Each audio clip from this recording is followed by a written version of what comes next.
ఈరోజు మనం చదువుకునేటువంటి వాక్య భాగంలో కూడా అవే అంశాలు మరలా కంటిన్యూ అవుతాయి. Let us think about it. సరే, కొన్ని విషయాలు మీతో చెప్పాలనుకుంటున్నాను. ఈ మెసేజ్లోకి వెళ్ళే ముందు మరి యోహాన్ గారు, మనందరికీ తెలుసు కదా, యోహాన్ ఎవరు? శిష్యుడు కదా, క్రీస్తు ప్రభు వారి యొక్క ఇంటిమేట్ శిష్యుడు కదా. ఆయన 3 గ్రూప్స్గా క్లాసిఫై చేశారు విశ్వాసుల్ని. అట్లా నేను ఇప్పుడు క్లాసిఫై చేయట్లేదు, కానీ మధ్యలో మిమ్మల్ని 3 గ్రూప్స్ని క్వశ్చన్స్ అడుగుతాను. ఎందుకంటే బ్యాక్ టు బేసిక్స్ అన్నాం కదా, మనకి ఎంతవరకు మనం బైబిల్ చదువుతున్నామో తెలుసుకోవాలని ఆశిస్తూ ఉన్నాను. 3 గ్రూప్స్ చేశాడు కదా. ఏమన్నాడు? బాలురు, యవ్వనులు, వృద్ధులు అని క్లాసిఫికేషన్ చేశారు కదా. సో అట్లా మధ్యలో చూస్తాము. సరే, ఈరోజు మనం చదువుకునేటువంటి వాక్య భాగం యెహోషువ గ్రంథం 3వ అధ్యాయంలో మొదటిగా మనం ఏం చూస్తామంటే అక్కడ జరిగినటువంటి నేపథ్యం, ఈ బ్యాక్గ్రౌండ్, యోర్దాన్ నది దగ్గరికి ఎలా వచ్చారు, ఆ విషయాలు మొదటిగా చూస్తాం. రెండవది, ఈ క్రమంలో నేను ఇప్పుడు చెప్పినట్లుగా 3 గ్రూప్స్ని కొన్ని క్వశ్చన్స్ అడుగుతాను. అవి చెప్తే మీరు లైక్ చేస్తే లైక్ ఎమోజీస్ ఇవ్వండి, పర్వాలేదు. లేదా కోపగించుకుంటే కోపం ఎమోజీస్ అయినా పెట్టండి, పర్వాలేదు, మీ ఫేషియల్ ఎక్స్ప్రెషన్స్ ద్వారా. ఓకే. రెండవదిగా, ఈ సంఘటనలో యోర్దాను నది దాటినప్పుడు ఏం జరుగుతూ ఉందో మనం చూస్తాం. చివరిదిగా, ఈ సంఘటనలో నుండి దేవుడు, ఇంతకుముందు మనం చెప్పుకున్నాం కదా, god looks at us, god intervenes us మన జీవితాల్లో, అట్లాగే గాడ్ లీడ్స్ అస్ అని చూస్తూ ఉన్నాం. అలా దేవుడు మన జీవితాల్లో వ్యక్తిగతంగా, పర్సనల్గా, కుటుంబపరంగా, అలాగే సంఘపరంగా ఏమి వాగ్దానాలు ఇస్తూ ఉన్నారో ఇవన్నీ కూడా మీరు ఆలోచిస్తూ ఉండండి. మనం డిస్కస్ చేస్తూ ఉన్నప్పుడు పరిశీలన చేసుకుంటాం. అయితే మొట్టమొదటిగా చిన్న ప్రార్థన చేసుకుని మనం మెసేజ్లోకి వెళ్దాం. మహాపరిశుద్ధుడు, మహోన్నతుడు, మమ్మల్ని అతిమిక్కిలిగా ప్రేమిస్తున్న పరలోకమందు తండ్రి, ఈ ఉదయకాల సమయంలో మరి 2026వ సంవత్సరం మరి మొదటి ఆదివారం పవిత్ర దినం, పరిశుద్ధ దినంలో మీ సన్నిధిలో మరి నాయన మేము వాక్యం ధ్యానం చేసుకోవడానికి రావడానికి మీరు మాకు ఇచ్చినటువంటి చక్కని అవకాశం బట్టి మీకు వందనములు, కృతజ్ఞతలు చెల్లిస్తుంటున్నాం ప్రభా. దయగల తండ్రి, ఆరాధనలో చక్కగా మీరు తోడే నడిపిస్తూ వచ్చిన దాన్ని బట్టి ప్రత్యేకంగా మీకు స్తోత్రం చెల్లిస్తుంటున్నాం. మీ నామాన్ని మహింపరుస్తున్నాం. అవును ప్రభా, మా పరిహారిగా మీరున్న దానిని బట్టి మీకు స్తోత్రం చెల్లిస్తుంటున్నాం. మాకు తోడుగా ఉండి మీరు నడిపిస్తూ వచ్చారు. మేమైతే అనేక సార్లు 2025లో అంతకుముందు అపనమ్మకస్తులుగా ఉన్నప్పటికీ మీరు మా ఎడల నమ్మకస్తులుగా ఉండి ఇంతవరకు తస్ఫార్ మీరు మమ్మల్ని నడిపించిన దాన్ని బట్టి ప్రత్యేకంగా మీకు వందనాలు, కృతజ్ఞతలు చెల్లిస్తుంటున్నాను. ఇప్పుడు నాయన యెహోషువ గ్రంథం 3వ అధ్యాయం ద్వారా మీరు మాతో మాట్లాడవలసిందిగా వేడుకొంచుంటున్నాం. మీరు మాట్లాడుచుండగా మేము మీ మాటలను విని ఆ ప్రకారం జీవించేవారుగా ఉండినట్లుగా సహాయం చేయమని యేసుక్రీస్తు ప్రభు వారి నామం పేరిట ఈ ప్రార్థన అడిగి వేడుకొంచుంటున్నాను తండ్రి, ఆమెన్. ఓకే. మనందరికి తెలిసినట్లుగా ఫస్ట్ జనరల్ క్వశ్చన్, మీ అందరికీ తెలుసు, మనకి మూల పితృడు ఎవరు? పేట్రియార్క్ ఎవరు? అబ్రహాం. వెరీ గుడ్, అందరికి తెలుసు క్వశ్చన్. ఈ అబ్రహాముకు దేవుడు గొప్ప వాగ్దానం చేశారు. ఎక్కడ? ఆదికాండము 15వ అధ్యాయంలో ఆయన ఏం చెప్పారంటే, దేవుడు నేను మీ సంతతికి ఏమిస్తానని చెప్పారు? కానాను దేశాన్ని ఇస్తాను అని చెప్పారు. అక్కడ ఉన్నటువంటి 7 జనాంగాల్ని పారద్రోలి, ఎవరు? హిత్తీయులు. ఇప్పుడు చదువుకున్నాం కదా, హిత్తీయులు, గిర్గేషీయులు, మరి రకరకాల వాళ్ళు, అమోరీయులు, హివీయులు, ఇంకా వాళ్ళందరూ ఉన్నారు, కానానీయులు. వాళ్ళందరినీ పారద్రోలి మీకు, మీ సంతతికి కానాను దేశాన్ని ఇస్తాను అని ప్రామిస్ చేశారు. ప్రామిస్ చేస్తూ ఒక మాట అన్నారు ఆయన అక్కడ, 400 సంవత్సరాలు ఒక పరదేశంలో ఒక మరి బానిసలుగా, దాసులుగా వాళ్ళు జీవిస్తారు. ఎవరు? ఇశ్రాయేలీయులు, అంటే అబ్రహాము సంతతి నివసిస్తారు. అటు తరువాత నేను వారిని దాసత్వం నుండి, బానిసత్వం నుండి తీసుకొస్తాను అని చెప్పారు. 400 years అని చెప్పారు కదా. అది నెరవేర్పు మనం నిర్గమాకాండం ఒకసారి చదవండి. 12వ అధ్యాయంలో, నిర్గమాకాండం 12వ అధ్యాయము 40-41 వచనాలు చదవండి. 12th chapter 40 and 41.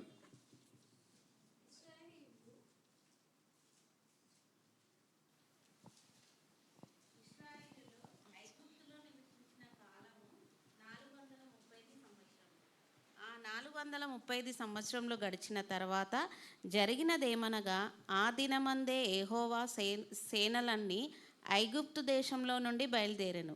ఆయన ఐగుప్తు దేశంలో నుండి వారిని బయటికి రంపించినందున ఇది యెహోవాకు ఆచరింపదగిన రాత్రి. ఇశ్రాయేలందరూ తమ తమ తరంలో యెహోవాకు ఆచరింపదగిన రాత్రి ఇదే. చాలు. చూసాం కదా, 12వ అధ్యాయం 40-41 వచనాలు ఎప్పుడు ఫుల్ఫిల్ అయింది? 430 సంవత్సరాలకి చక్కగా ఐగుప్తు దేశంలో వాళ్ళ యొక్క స్లేవరీ నుంచి, బానిసత్వం నుంచి విడుదల పొంది బయటికి వచ్చినట్లుగా చూస్తూ ఉన్నాం ఇశ్రాయేలీలు. అది దేవుని యొక్క వాగ్దానం యొక్క నెరవేర్పు, ఫుల్ఫిల్మెంట్ చూస్తూ ఉన్నాం. దేవుడు ఒక వాగ్దానం చేశారంటే తప్పక నెరవేర్చే దేవుడుగా ఉంటా ఉన్నారు. ఇశ్రాయేలీలు బయటికి వచ్చిన తర్వాత ఎవరి నాయకత్వంలో వచ్చారో మనందరికీ తెలుసు కదా, మోషే నాయకత్వంలో. ఇప్పుడు నేను క్వశ్చన్ వేయదలుచుకున్నాను. ఎవరినంటే ట్వీటింగ్ టీన్స్ అండ్ 20s, గుర్తుపెట్టుకోండి. Only tweeting teens and 20s వాళ్ళే సమాధానం చెప్పాలి. అంటే 20s 20 బిలో ఉన్న వాళ్ళు చెప్పాలి. ఏంటంటే ఇశ్రాయేలీలు కానాను చేరటానికి ఎన్ని సంవత్సరాలు పట్టింది? ఐగుప్తులోంచి మోషే ద్వారా స్లేవరీ నుంచి విడుదల పొంది ప్రయాణం స్టార్ట్ చేశారు. స్టార్ట్ చేసినప్పుడు ఎర్ర సముద్రం అడ్డొచ్చినప్పుడు ఎర్ర సముద్రం క్రాస్ చేశారు కదా. క్రాస్ చేసి అరణ్యంలో నడుచుకుంటా వచ్చి ఇప్పుడు యోర్దాన్ నది దాటి వాళ్ళు వెళ్ళారు కానాను. ఎన్ని సంవత్సరాలు పట్టింది? ట్వీటింగ్ టీన్స్ అండ్ 20s చెప్పండి. ట్వీటింగ్ టీన్స్ అండ్ 20 ఎవరు నాన్న? అదే 20s కాని వాళ్ళు కూడా చెప్తున్నారు. Okay, right. Anyway, thank you. Right, very good. 40 సంవత్సరాలు పట్టింది. అరే, 40 సంవత్సరాలు పట్టిందా? యాక్చువల్గా ద్వితీయోపదేశ కాండంలో మోషే భక్తుడు ఏం చెప్తాడంటే కానాను చేరడానికి కేవలం 11 రోజులే అంట. How many days? Just 11 days. అక్కడ అదే గోషేను దేశం నుండి కాదేశ్ బర్నేయ అనే ప్రాంతం, అది యోధా జనాంగానికి ఇవ్వబడిన ప్రాంతం అక్కడ కదా. ఆ ప్రాంతం చేరడానికి కేవలం జస్ట్ 11 days పట్టిందంట. కానీ వీళ్ళు ప్రయాణం చేసిన సంవత్సరాలు ఎన్ని? 40 years అనమాట. అబ్బా అబ్బా అబ్బా కదా, చాలా అనిపిస్తుంది కదా. ఓకే, ఇది కూడా మనసులో పెట్టుకుని ఆలోచించండి. తర్వాత మనకి మోషే నాయకత్వంలో వీళ్ళు బయలుదేరారు 40 yearsలో. ఇక్కడ ఎవరిని చూస్తున్నాం? ఇప్పుడు ఈరోజు చదువుకున్న వాక్య భాగంలో ఎవరిని చూస్తున్నాం? ఒక చీఫ్ ఫిగర్ కనిపిస్తున్నాడు కదా. చీఫ్ ఫిగర్ ఎవరు? యెహోషువ. ఈ యెహోషువ బైబిల్ గ్రంథంలో మనకు ఎక్కడ పరిచయం అవుతాడు? మొట్టమొదట ఎక్కడ మనం పరిచయం చేసుకుంటాం? నిర్గమాకాండం 17వ అధ్యాయంలో ఆర్మీ జనరల్గా పరిచయం అవుతాడు. లెఫ్టినెంట్ జనరల్ మీరు అనుకోవచ్చు కదా, కమాండర్ ఇన్ చీఫ్. అట్లా ఫైట్ చేస్తాడు కదా ఆర్మీ జనరల్గా. తను ఫైట్ చేస్తూ ఉన్నప్పుడు మోషే వాళ్ళు ఏం చేస్తారు? కొండెక్కి హోరేబు కొండ మీద ప్రార్థన చేస్తారు. మోషే ప్రార్థన చేస్తూ ఉంటే ఎవరు సహాయం చేస్తారు? అహరోను ఒక పక్కన, హూరు ఒక పక్కన, ఇట్లా 2 చేతులను పట్టుకుని చేతులు పైకెత్తి ప్రార్థన చేస్తూ ఉంటారు. ప్రార్థన చేసినప్పుడు ఏం చేశారు? యెహోషువ యుద్ధంలో అమాలేకుల్ని గెలిచినట్లుగా మనకు పరిచయం అవుతుంది కదా. రైట్. తర్వాత అంతేకాకుండా సంఖ్యాకాండం 27వ అధ్యాయం వచ్చేసరికి మోషేకి దేవుడు చెప్తారు, ఇంకా చాలు, నువ్వు కానాను చేరవు కానీ నువ్వు ఇక్కడే, అంటే అహరోను వీళ్ళందరూ పాత తరం అంతా మనందరికి తెలుసు కదా స్టోరీ. అయినా ఒకసారి రీకలెక్ట్ చేసుకుందాం, ఎందుకంటే ఇంతకుముందే చెప్పుకున్నాం. ఎన్ని సంవత్సరాలు పట్టింది? 40 years, 40 సంవత్సరాలు పట్టింది. ఎందుకంటే మొత్తం అక్కడ ఉన్నటువంటి ఓల్డ్ జనరేషన్ అంతా అక్కడే అరణ్యంలోనే చనిపోయే వరకు కూడా అక్కడే తిరిగారు. తిరిగిన చోటే తిరుగుతూ ఉన్నారు. కాదేశ్ బర్నేయ నుంచి ప్రారంభించి మళ్ళీ కాదేశ్ బర్నేయకి వచ్చినట్టుగా. తర్వాత ఏలత్ అని ఉంటుంది, ఇప్పుడు కూడా ఉంది ఏలత్ అని, అది పోర్ట్ సిటీ. ఇప్పుడు మనకు వైజాగ్ పోర్ట్ ఎట్లా ఉందో అట్లాగే ఏలత్ పోర్ట్ అని ఉంది ఇజ్రాయెల్లో. ఆ ఏలత్ ప్రాంతాన్ని కూడా వాళ్ళు తిరిగినట్టుగా చూస్తూ ఉంటాం. అట్లా 40 సంవత్సరాలు తిరిగారు. అక్కడే 40 సంవత్సరాలు పూర్తయ్యేసరికి అహరోన్ చనిపోతాడు, మిరియాము చనిపోతుంది. తర్వాత మోషే కూడా ఇప్పుడు మనం చదువుకున్నటువంటి షిత్తీం దగ్గరలో ఆయన కూడా పిస్గా కొండ, నెబో కొండకి ఆయన కూడా చనిపోతారు కదా. పెద్దవాళ్ళందరూ చనిపోయిన తర్వాత ఇప్పుడు ఎవరు మిగిలారు? న్యూ జనరేషన్ కదా. వీళ్ళందరూ కొత్త వాళ్ళు. వీళ్ళకి తెలుసా ఎర్ర సముద్రం దాటడం? బహుశా విని ఉండొచ్చు. వాళ్ళ తల్లిదండ్రులు వాళ్ళ పితరులు చెప్పినప్పుడు. కానీ రియల్గా వాళ్ళు చూడలేదేమో. అంటే అప్పుడు కూడా కొంతమంది పుట్టుంటారు కదా, ఆ జనరేషన్ పుట్టిన తర్వాత వాళ్ళకి తెలియదు. సరే, ఇలా ఉన్నప్పుడు ఇంకో క్వశ్చన్ వస్తుంది. Now the question goes to thundering 30s. 30 ఏళ్ళకి ఇటు అటు ఉన్న వాళ్ళు చెప్పాలి, అందరూ చెప్పకూడదు. ఫస్ట్ క్వశ్చన్ ఫెయిల్ అయ్యారు, అందరూ చెప్పి చెప్పండి. ఓకే, మోషే ద్వారా దేవుడు ఏమిచ్చారు మనకు తెలుసు. స్లేవరీ నుంచి విడిపించారు. ఏమిచ్చారు? స్లేవరీ నుంచి, బానిసత్వం నుంచి విడిపించి ఏమిచ్చారు? డెలివరెన్స్ ఇచ్చారు కదా, విమోచన ఇచ్చారు. బట్ నౌ ఆ దేవుడు యెహోషువ ద్వారా ఏమిచ్చారు చెప్పండి. ఇశ్రాయేలీలకి దేవుడు యెహోషువ ద్వారా ఏమి ఇచ్చారు? Thundering 30s only. Remember the condition. ఏమిచ్చారు? గట్టిగా చెప్పాలమ్మా. కానానికి నడిపించారు. వెరీ గుడ్, నడిపించారు. Half question, partly correct. ఇంకా క్లూ అంది కదా, మోషే డెలివరెన్స్ ఇచ్చినట్లుగా యెహోషువ ద్వారా ఏమొచ్చింది?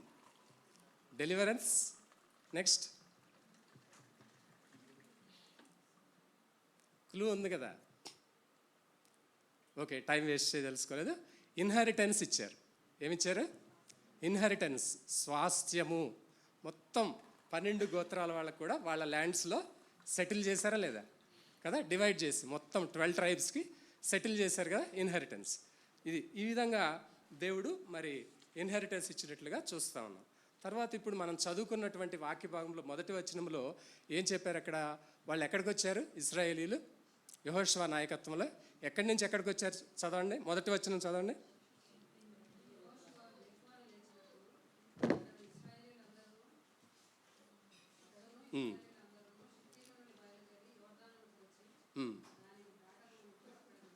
అది ఎక్కడి నుంచి? షిత్తీము నుండి యొర్దానుకు వచ్చారు. 3 days వెయిట్ చేశారు. ఇప్పుడు now the question goes to fantastic 40s. గుర్తుపెట్టుకోవాలి, ఫెంటాస్టిక్ 40s ఓన్లీ, అందరు చెప్పడానికి లేదు.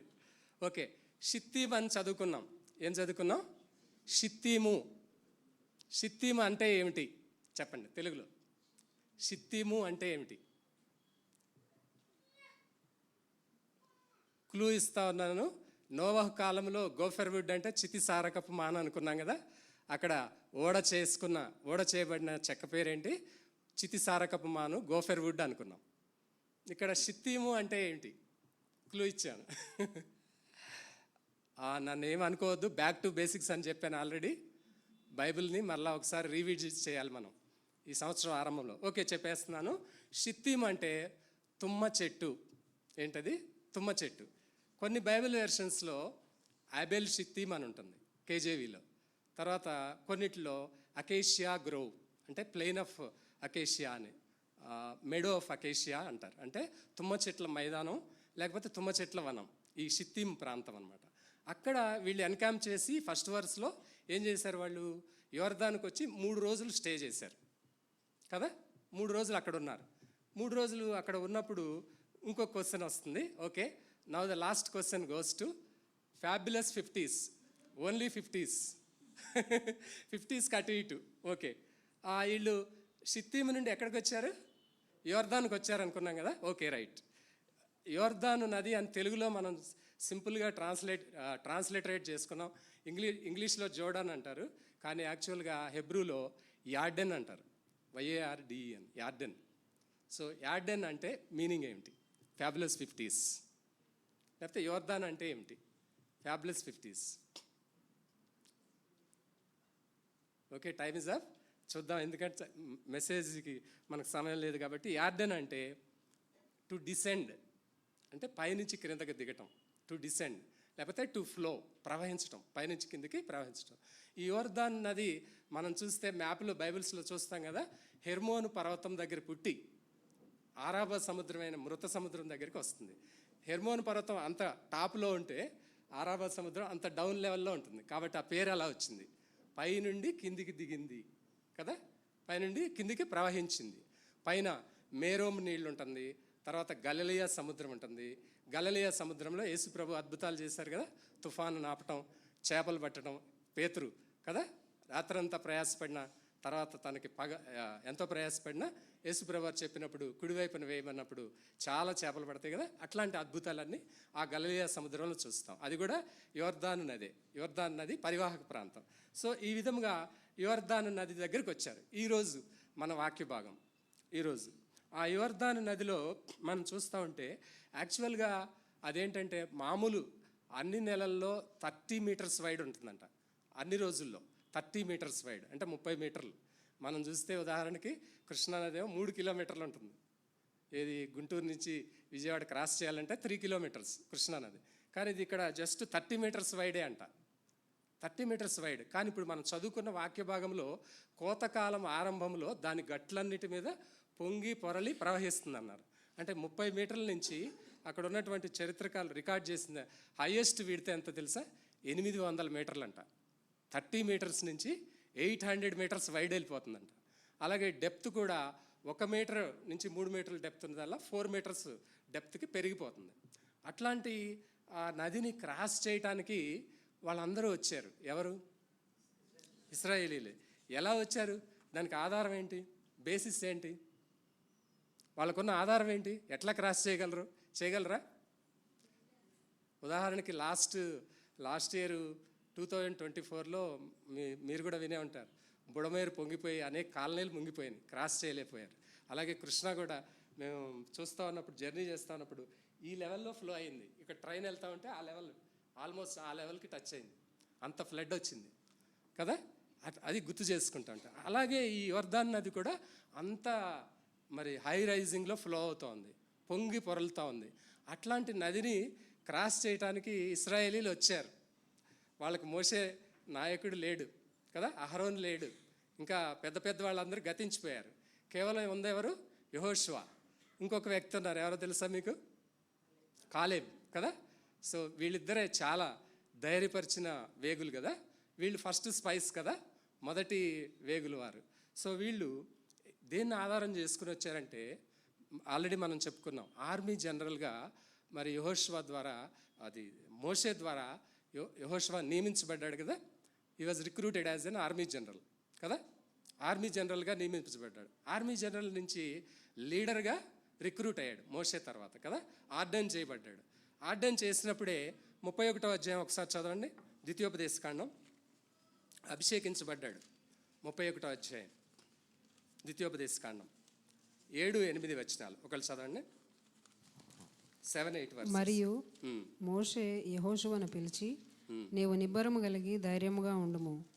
యెహోవా ఈ ప్రజలకిచ్చుటకు వారి పితరులతో ప్రమాణం చేసిన దేశమునకు నీవు వీరితో కూడా పోయి దానిని వారికి స్వాధీనపరచవలను. నీ ముందర నడుచువాడు యెహోవా, ఆయన నీకు తోడై ఉండును. ఆయన నిన్ను విడువడు, నిన్ను ఎడబాయడు. భయపడకుము, విస్మయముందకుమని ఇశ్రాయేలులందరి ఎదుట అతనితో చెప్పాను. ఇది మోషే ద్వారా దేవుడు చెప్పారు. ఎవరికి? యెహోషువకి. రెండవదిగా యెహోషువ గ్రంథంలో 1 నుండి 8 వచనాలు చూసినట్లయితే, మనం అంత వద్దు కానీ 5 నుంచి 8 వచనాలు చదవండి. యెహోషువ గ్రంథం 1వ అధ్యాయం 5 నుండి 8 వచనాలు చదవండి. నీవు బ్రతుకు దినములన్నిటను ఏ మనుష్యుడును నీ ఎదుట నిలవలేకయుండును. నేను మోషేకు తోడై ఉండినట్లు నీకును తోడై ఉందును. నిన్ను విడువను, నిన్ను ఎడబాయను. నిబ్బరము కలిగి ధైర్యముగా నుండుము. వారికిచ్చేదనని నేను వారి పితరులతో ప్రమాణము చేసిన ఈ దేశమును నిశ్చయముగా నీవు ఈ ప్రజల స్వాధీనము చేసెదవు. అయితే నీవు నిబ్బరము కలిగి జాగ్రత్తపడి బహుధైర్యముగా నుండి నా సేవకుడైన మోషే నీకు ఆజ్ఞాపించిన ధర్మశాస్త్రమంతటి చొప్పున చేయవలెను. నీవు నడుచు ప్రతి మార్గమున చక్కగా ప్రవర్తించున్నట్లు నీవు దాని నుండి కుడికి గాని ఎడమకు గాని తొలగకూడదు. ఈ ధర్మశాస్త్ర గ్రంథమును నీవు బోధింపక తప్పిపోకూడదు. దానిలో వ్రాయబడిన వాటన్నిటి ప్రకారము చేయుటకు నీవు జాగ్రత్త పడునట్లు దివారాత్రములు దాన్ని ధ్యానించిన ఎడల నీ మార్గమును వర్ధిల్ల చేసుకొని చక్కగా ప్రవర్తించెదవు.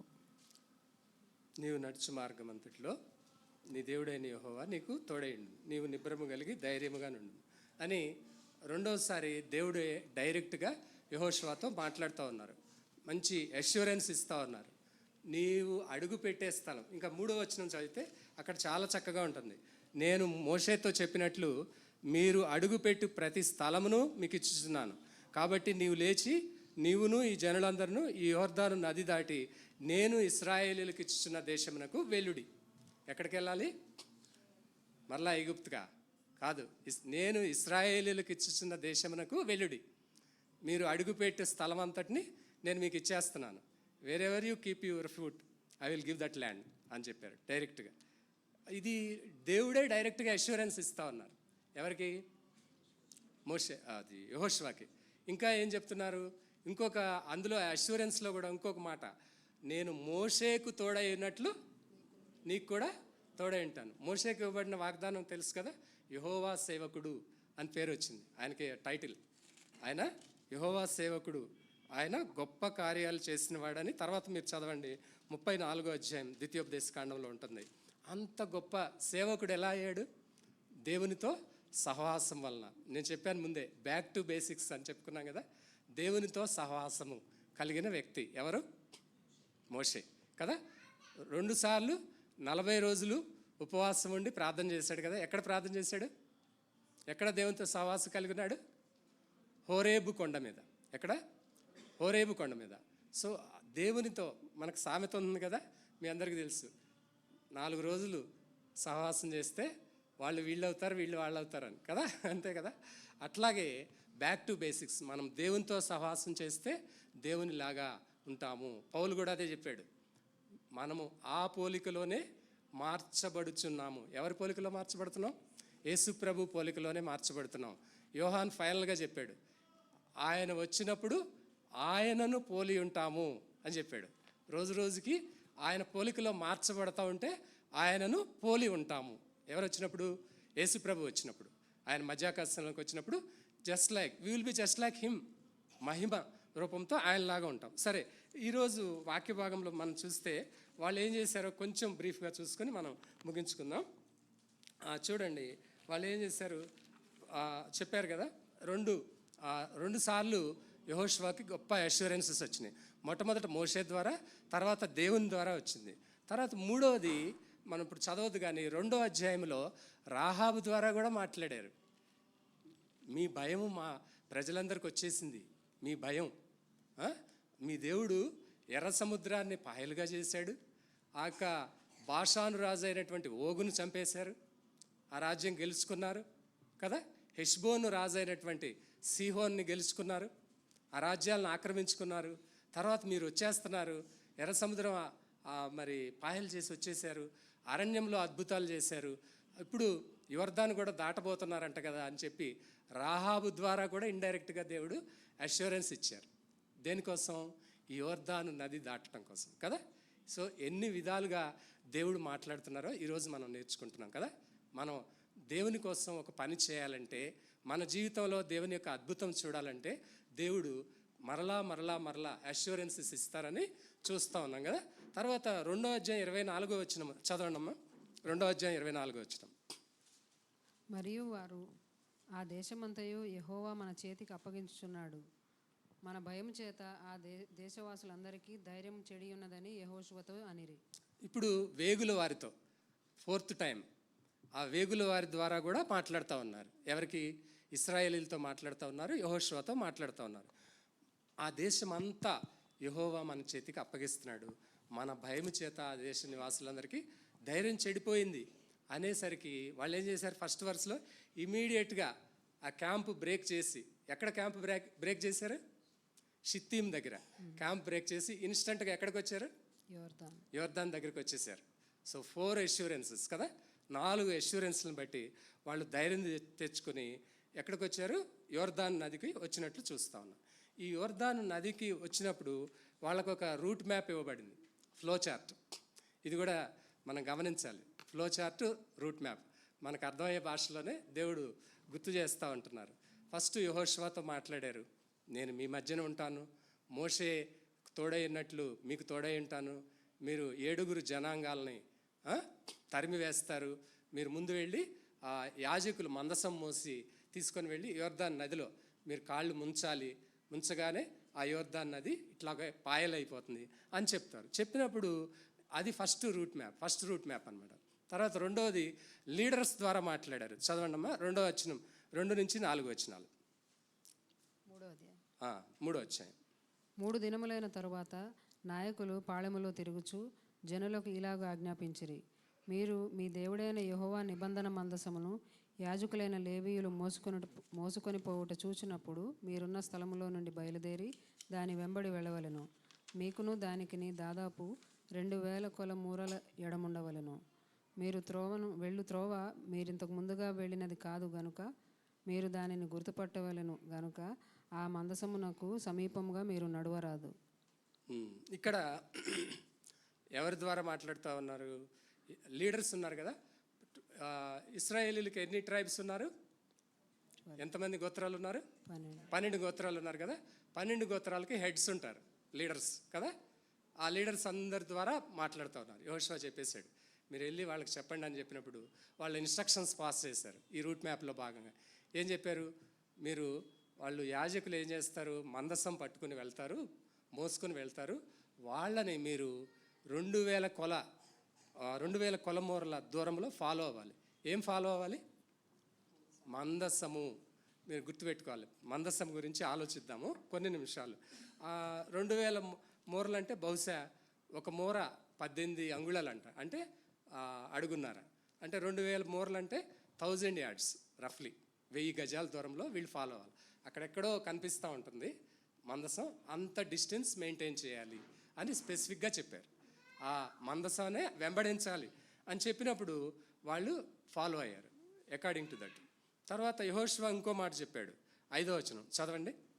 మరియు యెహోషువ, రేపు యెహోవా మీ మధ్య అద్భుత కార్యములను చేయును గనుక మిమ్మును మీరు పరిశుద్ధపరచుకొనుడని జనులకు ఆజ్ఞ ఇచ్చాను. ఇదొక మోస్ట్ ఇంపార్టెంట్ థింగ్. ఇక్కడ చాలా ఇంపార్టెంట్ అయిన విషయం ఏంటంటే యెహోషువ ద్వారా దేవుడు మాట్లాడుతూ ఉన్నారు స్పెసిఫిక్గా. రేపు tomorrow God will do wonders among you. దేవుడు మీ మధ్య అద్భుత కార్యములు చేయను కనుక what you should do? There is a condition. స్పెసిఫిక్గా ఒక ప్రత్యేకమైనటువంటి నిబంధన పెడతా ఉన్నారు, ఒక సూచన పెడతా ఉన్నారు. ఏమంటున్నారు? మిమ్మును మీరు పరిశుద్ధపరచుకోవాలి అని జనులకు ఆజ్ఞ ఇచ్చారు. పరిశుద్ధపరచుకోవటం అంటే ఏంటి? అక్కడ మనకైతే రాయబడలేదు కానీ మోస్ట్లీ సున్నతి చేసుకోవటం కానీ లేకపోతే సెరమోనియల్లీ అన్క్లీన్ ఉన్న పరిస్థితులను మార్చుకొని పవిత్రపరచుకొని పరిశుద్ధపరచుకున్నారు. అందుకే మనకి 3వ అధ్యాయం 1వ వచనంలో క్లూ ఉంది కదా. ఎన్ని రోజులు ఉన్నారు అక్కడ? 3 రోజులు. So they stayed for 3 days, they have cleansed themselves.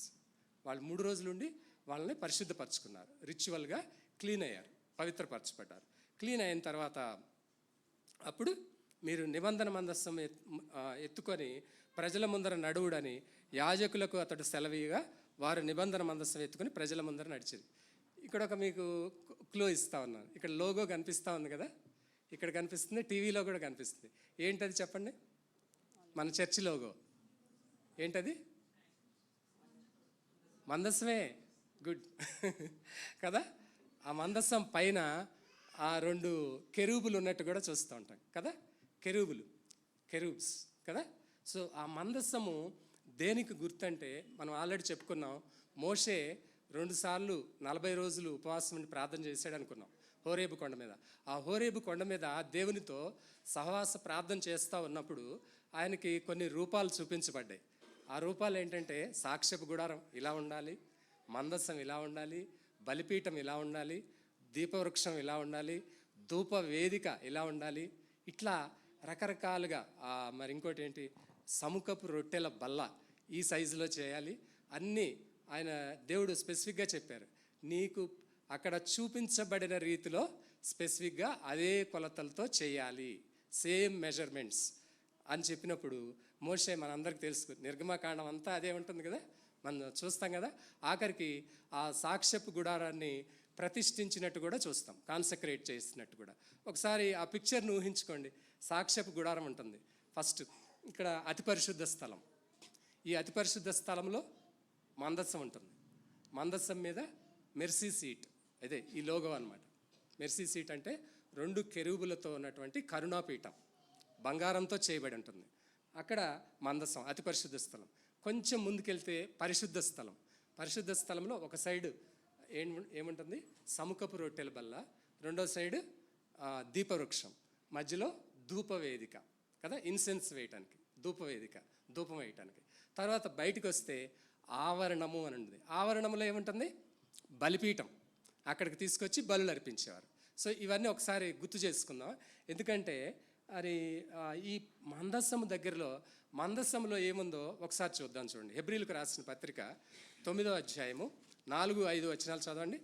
హెబ్రీలకు రాసిన పత్రిక 9వ అధ్యాయం 4-5 వచనాలు.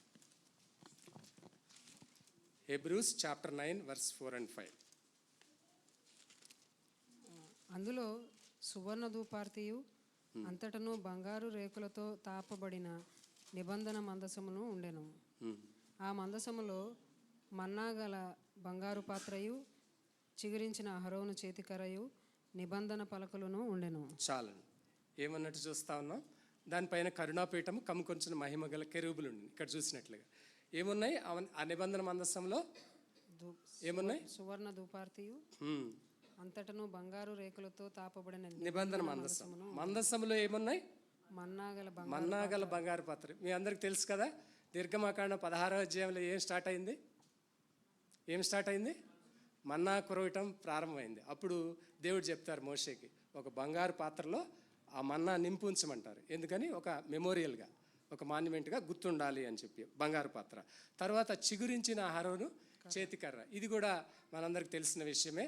సంఖ్యాకాండంలో 17వ అధ్యాయం 16వ అధ్యాయంలో కోరహు వాళ్ళు తిరుగుబాటు చేసినప్పుడు నేను అహరోనును సెలెక్ట్ చేసుకున్నానని దేవుడు చెప్తారు కదా. అహరోను చేతికర్ర, చిగురించిన చేతికర్ర ఉంటుంది. తర్వాత ఇంకోటి ఏంటి, చాలా ప్రామినెంట్ వన్, నిబంధన పలకలు. ఏంటవి, 10 ఆజ్ఞలు. అది ఎవరు రాశారు, దేవుడే రాశారు స్వయంగా ఆ రాతి పలకలు. ఒకసారేమో మోషే కోపంతో పగలగొడతాడు, కానీ రెండోసారి ఆ రాతి పలకలు దేవుడే రాసి మరలా ఇస్తారు కదా, మోషే మీద కోపగించుకోకుండా ఆ రాతి పలకలు ఇస్తారు. సో ఈ 3 దేనికి గుర్తంటే, నేను మీకు తోడుగా ఉన్నాను, నేను మీ మధ్యలో ఉన్నాను, నేను మీ మధ్యలో సంచరిస్తూ ఉన్నాను అని చెప్పడానికి గుర్తుగా దేవుడు ఈ మందసాన్ని ఉంచారు. మందసంలో ఈ వస్తువులను కూడా ఉంచారు. మనందరికి తెలిసిన విషయమే. వాళ్ళు మనం చెప్పుకున్నాం కదా, ఆ 430 సంవత్సరాలు అయిన తర్వాత బయలుదేరారు కదా, ఎవరు, ఇశ్రాయేల్ బయలుదేరినప్పుడు అప్పుడు ప్రారంభమైంది ఏంటి, మేఘస్తంభంలో దేవుని మహిమ. తర్వాత పగలు, రాత్రి వేళ అగ్నిస్తంభంలో దేవుడు వారితో ప్రయాణం చేసినట్టుగా చూస్తూ ఉన్నాం కదా. తర్వాత సాక్ష్యపు గుడారం ఏర్పాటు చేసినాక ఆ సాక్ష్యపు గుడారం మీద, మందస్సం మీద నిటారుగా మేఘస్తంభము, పగలు రాత్రి అగ్నిస్తంభం ఉన్నట్లుగా కూడా చూస్తూ వచ్చాం 40 సంవత్సరాలు.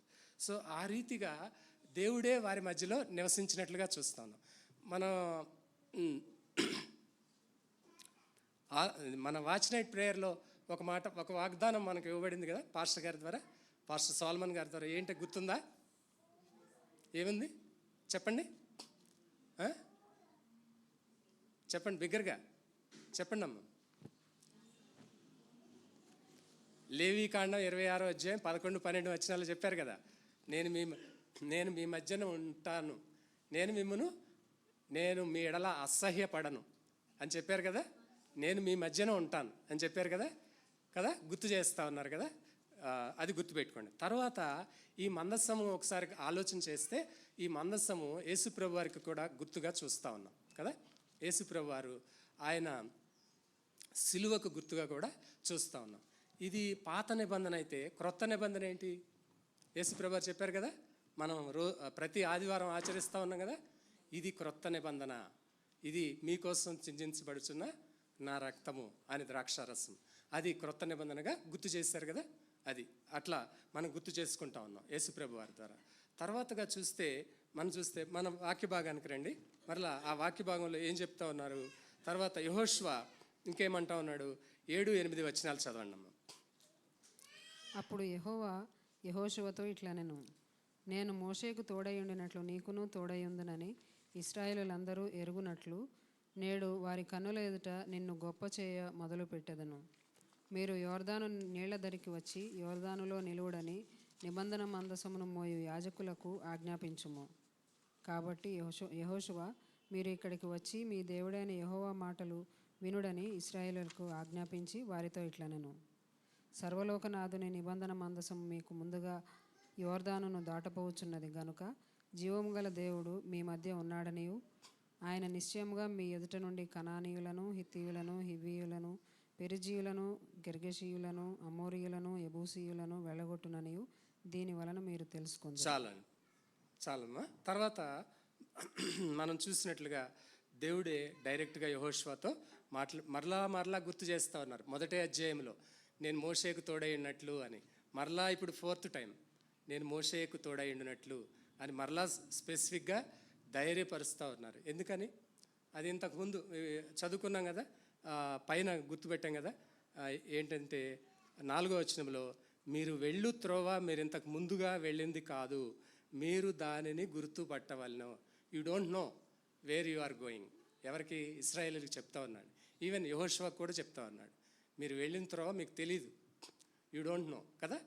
అక్కడ ఎవరున్నారో మీకు తెలియదు. వాళ్ళు డైరెక్ట్ వెళ్ళి దేవుని సహాయం లేకుండా గెలవగలరా? ఎరికో వాళ్ళని యోర్దాన్ దాటగలరా? అక్కడ చాలామంది, మీరు తర్వాత చదవండి యెహోషువ గ్రంథంలో దాదాపు 12వ అధ్యాయం 13వ అధ్యాయం 34 రాజులు ఉంటారు. వాళ్ళందరినీ జయించగలరా? ఆ రాజుల్ని, ఆ రాజ్యాలను జయించగలరా? కానే కాదు. కానీ ఇక్కడ దేవుడు ఏం చెప్తా ఉన్నారంటే, మీరు ఇంతకుముందు వెళ్ళింది త్రోవ కానే కాదు, you don't know how you should go.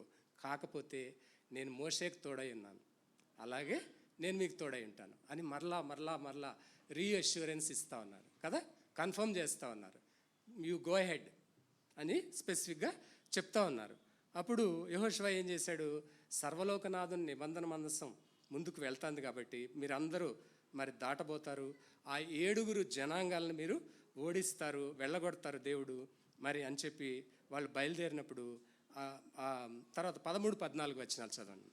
సర్వలోకనాథుడగు యెహోవా నిబంధన మందసమును మోయు యాజకుల అరికాళ్ళు యోర్దాను నీళ్లను ముట్టగానే యోర్దాను నీళ్లు అనగా ఎగువ నుండి పారు నీళ్లు ఆపబడి ఏకరాశిగా నిల్చును.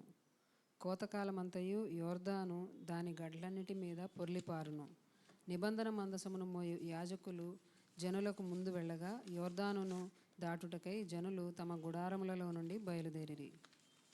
అప్పుడు ఆ మందసమును మోయువారు యోర్దానులో దిగిన తరువాత మందసమును మోయు యాజకుల కాళ్ళు నీటి అంచున మునగగానే పైనుండి పారు నీళ్లు బహుదూరమున సారెతాను వద్ద ఆదామను పురమునకు దగ్గర ఏకరాశిగా నిలిచెను.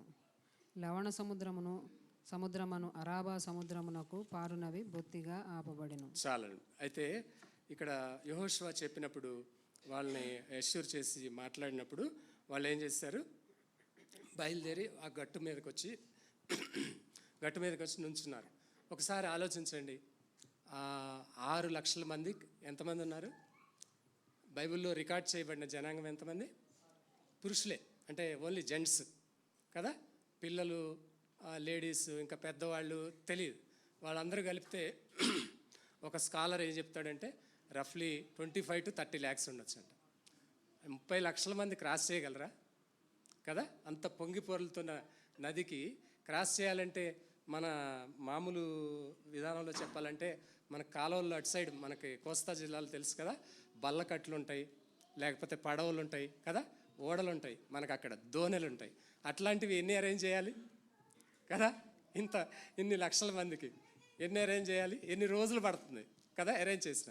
కానీ అటువంటి ఇంపాసిబుల్ సిచ్యువేషన్లో మరి చూసినట్లయితే దేవుడు మనుషులు ఒకటే కాదు, ఇంకోటి చూడండి, గుడారాలు ఉన్నాయి, వాళ్ళ వస్తు సామాగ్రి ఉంది, ఇంకా పశువుల మందలు ఉన్నాయి కదా, గొర్రెలు, మేకలు, ఒంటెలు, ఇంకా చాలా ఉంటాయి కదా.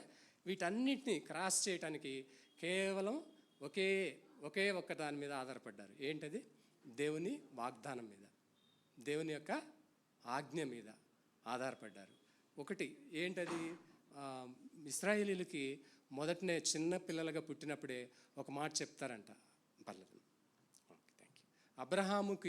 అబ్రహాముకు వాగ్దానం చేసినట్లు మీ సంతతికి ఈ దేశాన్ని ఇస్తాను, కాబట్టి మీరు అబ్రహాము ప్రామిస్ ఎప్పుడు గుర్తుపెట్టుకోవాలని చెప్పి ఇశ్రాయేలీలకి చిన్న పిల్లప్పుడే ఉగ్గు పాలతో అని చెప్తారు కదా, ఉగ్గు పాలతోనే గుర్తు చేస్తారంట ఆ వాగ్దానం. సో అట్లా వాళ్ళందరూ ఆ వాగ్దానం గుర్తుపెట్టుకొని మన పితరులు అబ్రహాముకు వాగ్దానం చేశారు, మనం ప్రామిస్ ల్యాండ్ రీచ్ అవ్వాలి అని చెప్పి వాళ్ళు ఆ వాగ్దానంతో మరి చాలా ధైర్యంగా ముందుకు వెళ్ళి ఆ గట్టు మీదకి వచ్చి నుంచున్నారు. ఫస్ట్ మనం చెప్పుకున్నాం కదా రూట్ మ్యాప్ ఏంటి, ఫస్ట్ ఎవరు వెళ్ళాలి? యాజకులు మందసాన్ని మోసుకుంటూ వెళ్ళాలి. ఆ మందసాన్ని మోసుకొని వెళ్తూ ఉన్నప్పుడు వాళ్ళు ముందు ఒక కాలు వేశారు, అడుగు వేశారు, ముంచారు నీళ్ళలో. వెంటనే ఏమైపోయింది? ఆ నది 2 పాయలుగా ఆ సముద్రానికి, డెడ్ సీలోకి, అరాబా సముద్రంలోకి వెళ్ళి ఆగిపోయినాయి. మరి ఫస్ట్ అక్కడ పైనుంచి వచ్చే ఎక్కడ ఆగిపోయినాయి?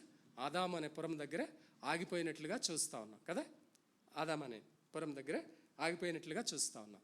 సో ఇంత బొత్తిగా ఆపబడిన తర్వాత చూడండి 17 వచనం చదవండి.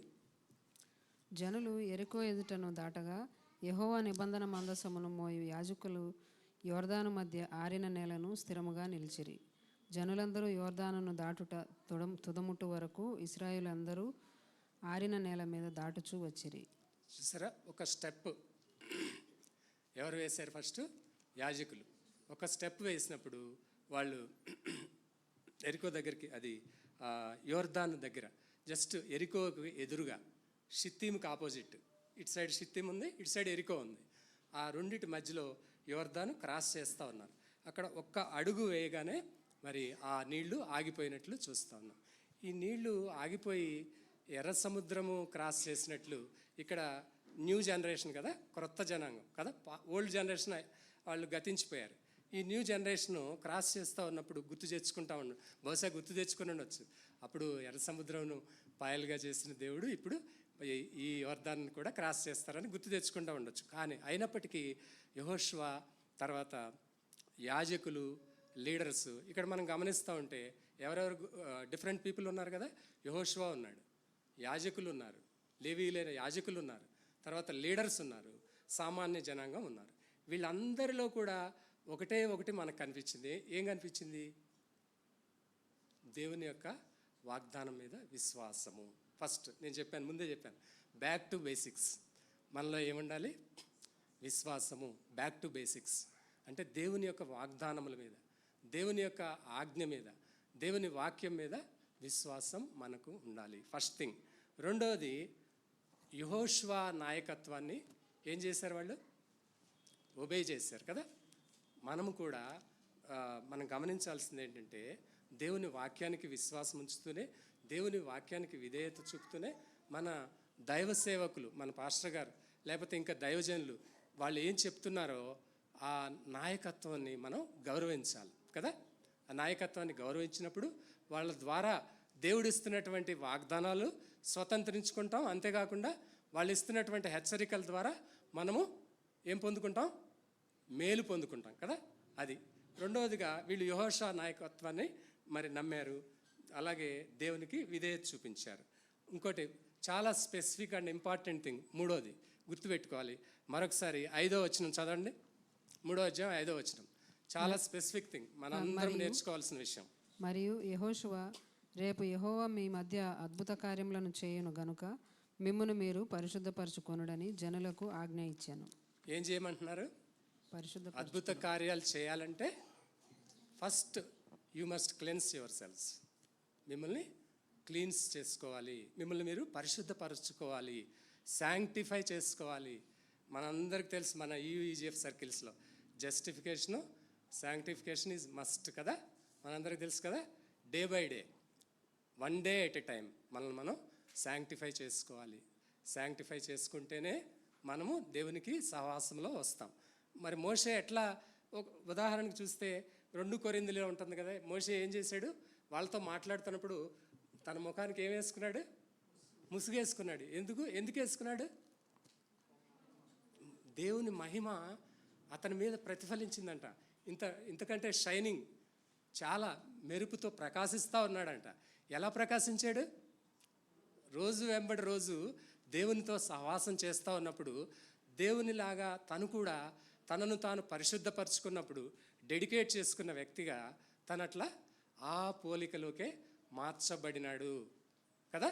సో మనం కూడా రోజు వెంబడి రోజు పరిశుద్ధపరచుకోవాలి, రోజు వెంబడి రోజు శాంక్టిఫై చేసుకోవాలి. లేదంటే మన అద్భుతాలు చూస్తామా? చూడం. తర్వాత మనకు తెలుసు, ఇప్పుడు వద్దులే కానీ సమయం తర్వాత 5వ అధ్యాయం వచ్చేసరికి వాళ్ళు ఒక్కళ్ళు చేసిన తప్పు వల్ల మొత్తం ఇశ్రాయేలీలందరి మీదకి ఏమొచ్చింది? శాపం వచ్చింది కదా.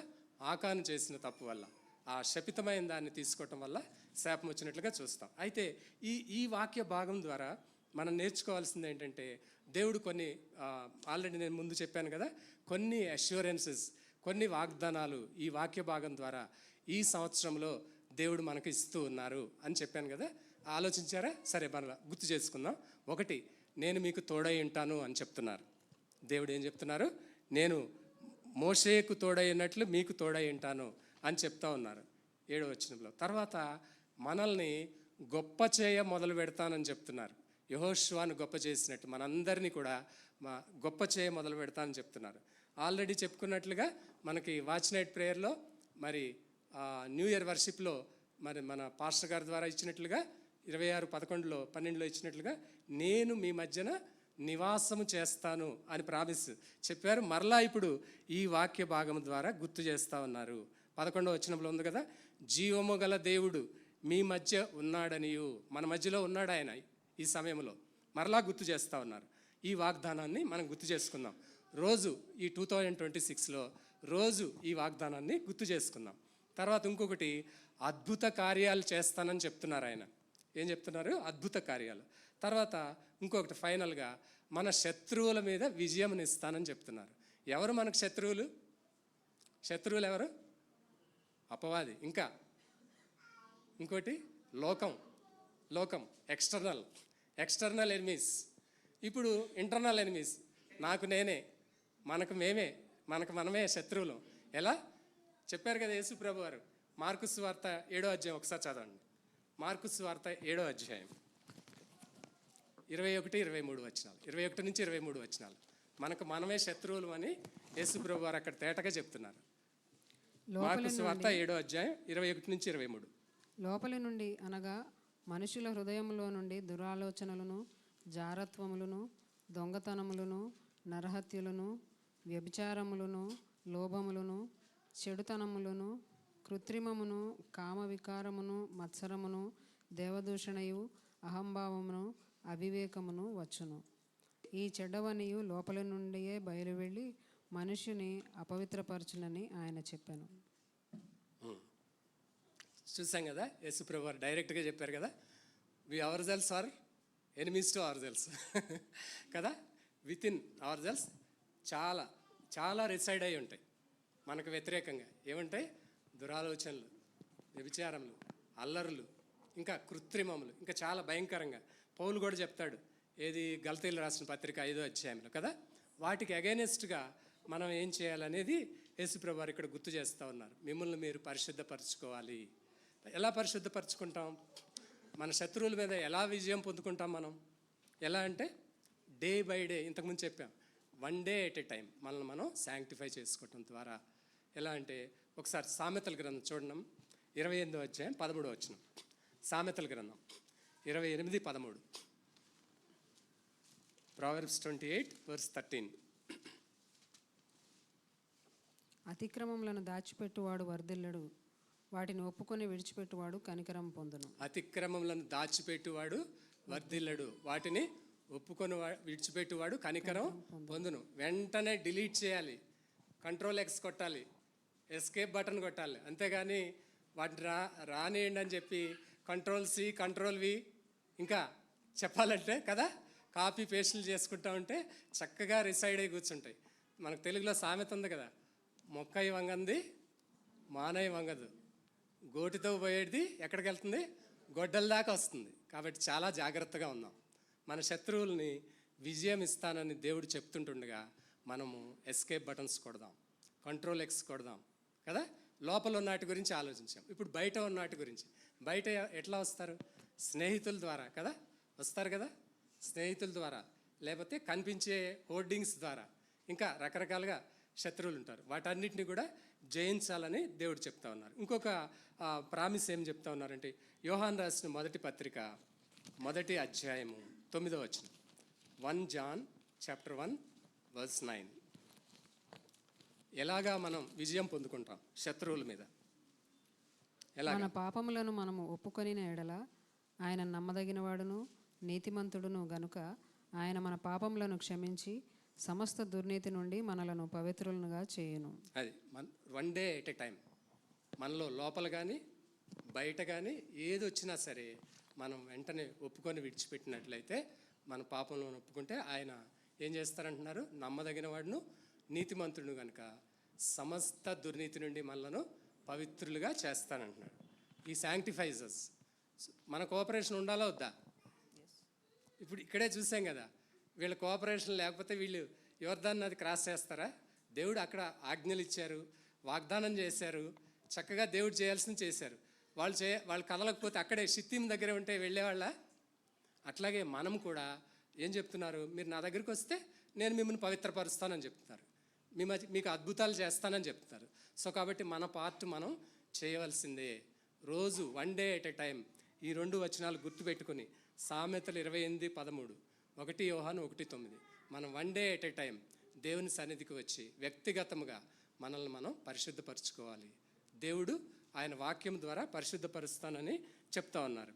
ఇంకా కాబట్టి మనం చూసినట్లయితే మనం వాగ్దానాలు పొందుకోవాలంటే 3 విషయాలు. Back to basics.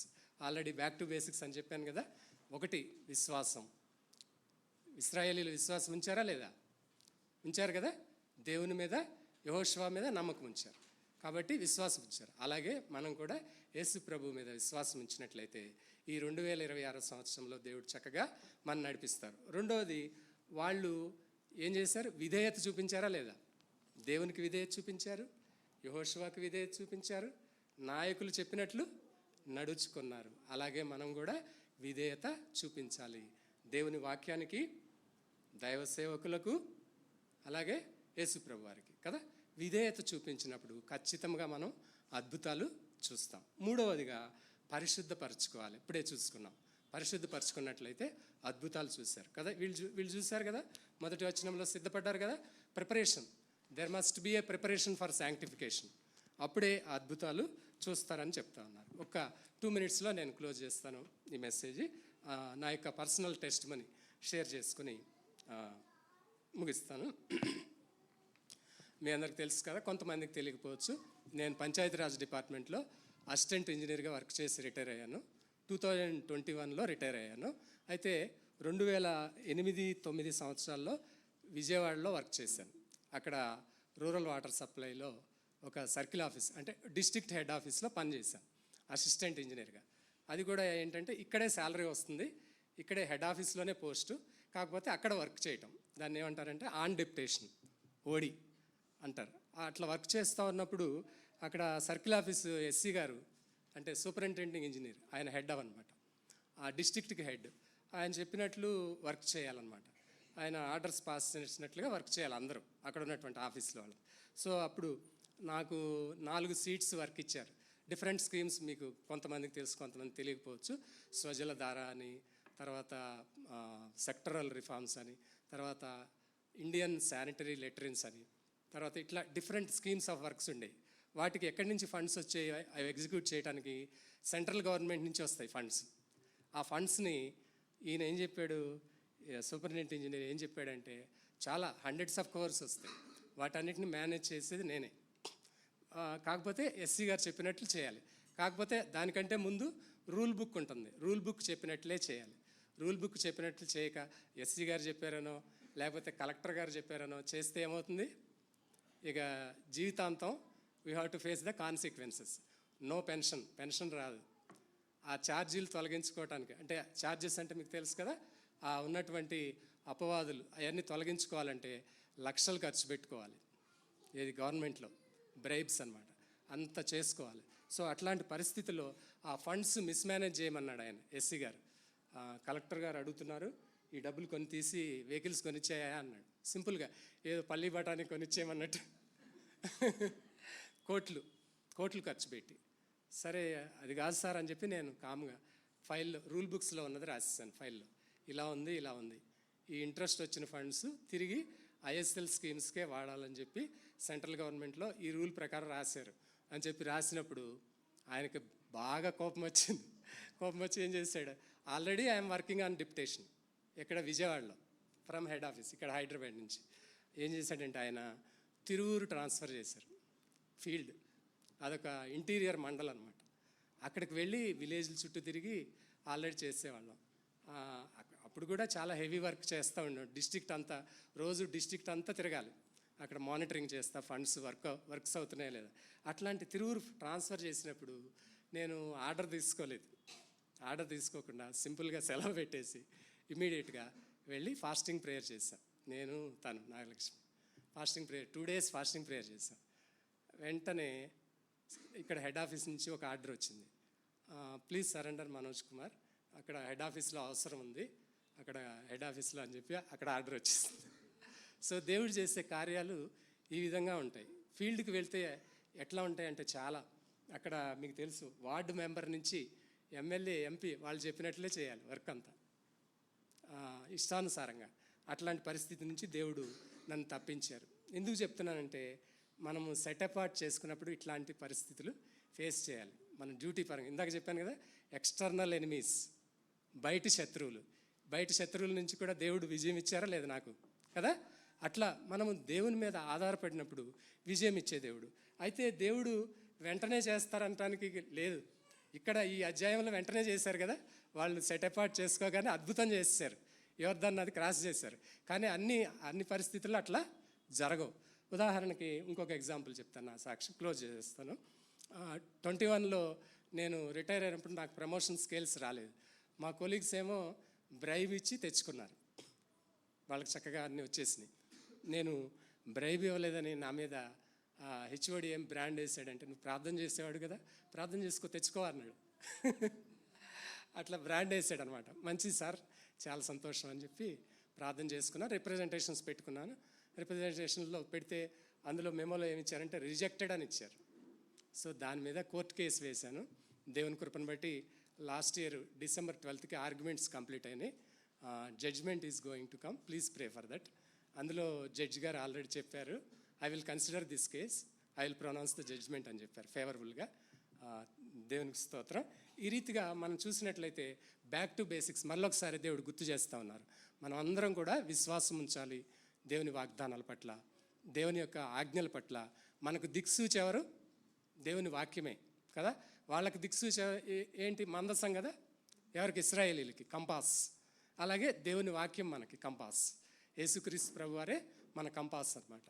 అలాగే యేసు ప్రభువారి మీద విశ్వాసం ఉంచాలి. విశ్వాసం ఉంచడానికి ఇప్పుడు చదవద్దు కానీ 2 వచనాలు మీకు గుర్తు చేస్తాను. మనలో విశ్వాసం పెరగటానికి మార్కు సువార్త 9వ అధ్యాయం 23-24 వచనాలు, మార్కు సువార్త 9వ అధ్యాయం 23-24 వచనాలు, అలాగే ఫిలిప్పి 2వ అధ్యాయం 13వ వచనంలో యేసు ప్రభువారు వాగ్దానాలు ఇస్తూ ఉన్నారు.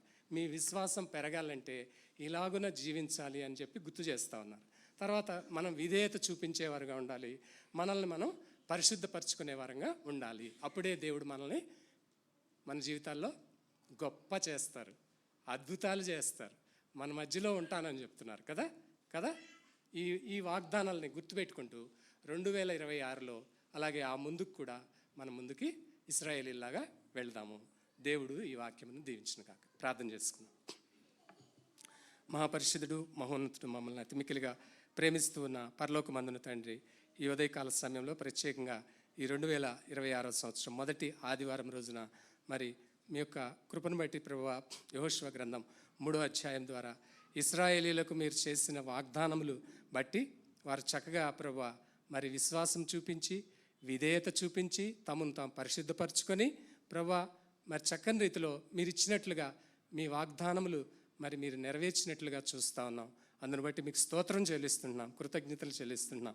యోర్దాను నది దాటి కానాను చేరినట్లుగా చూస్తూ ఉన్నాం.